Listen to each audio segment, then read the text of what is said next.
اعوذ باللہ من الشیطان اللعین الرجیم بسم اللہ الرحمن الرحیم رب اشرح لی صدری ویسر لی امری واحلل عقدۃ من لسانی یفقہوا قولی۔ معزز ناظرین و سامعین، السلام علیکم، یا علی علیہ السلام مدد۔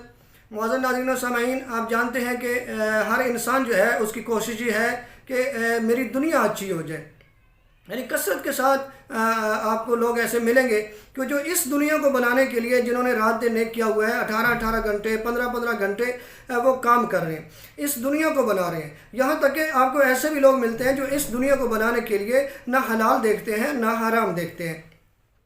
آج میں آپ کو ایک ایسی حدیث سنانے جا رہا ہوں کہ جس پہ اگر ہم عمل کریں گے تو معصوم فرماتے ہیں کہ آپ اللہ سے جو بھی مانگیں گے پروردگار آپ کو عطا فرما دے گا۔ وہ حدیث کون سی اور وہ کام کون سا ہے؟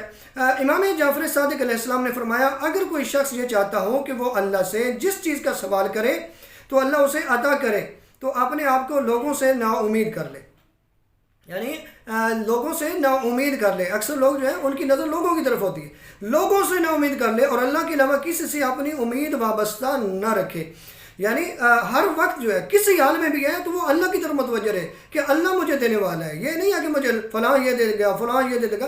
خدا کی طرف رجوع رکھے، خدا سے امید رکھے، لوگوں سے جو ہے نا آپ امید کو چھوڑ دیں، اپنے آپ کو لوگوں سے نا امید کر لیں اور اللہ کے علاوہ کسی سے اپنی امید وابستہ نہ رکھیں۔ معصوم فرماتے ہیں اگر اللہ نے اس کی دل کی سچائی کو ملاحظہ کیا، یعنی اگر آپ اس بات میں سچے ہیں اور آپ کی سچائی کو اللہ نے ملاحظہ کیا تو اللہ سے جو کچھ بھی مانگے گا اللہ اسے عطا کرے گا۔ یعنی اپنے آپ کو خدا کا بنا لو، اپنے آپ کو خدا کا بنا لو ہر حال میں۔ اگر تھوڑا ہے تو پھر بھی خدا کا شکر ادا کرو، اگر زیادہ ہے تو پھر بھی خدا کا شکر ادا کرو، پروردگار میں اس قابل نہیں ہوں، تو نے مجھے اتنا عطا کر دیا۔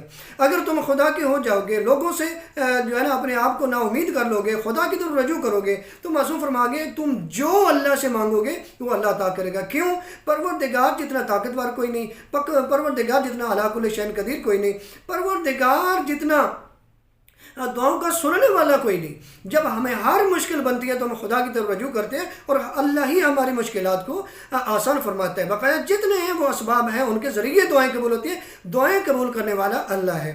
جب اللہ دعائیں قبول کرتا ہے ہم اپنے آپ کو خدا کا بنا لیں، جب ہم اپنے آپ کو خدا کا بنا لیں گے تو معصوم فرما رہے ہیں پھر تم جو بھی مانگو گے پروردگار تمہیں عطا فرمائے دے گا۔ پروردگار سے دعا ہے خالق کائنات ہمارے گناہوں سے درگزر فرمائے۔ والسلام علیکم ورحمۃ اللہ وبرکاتہ۔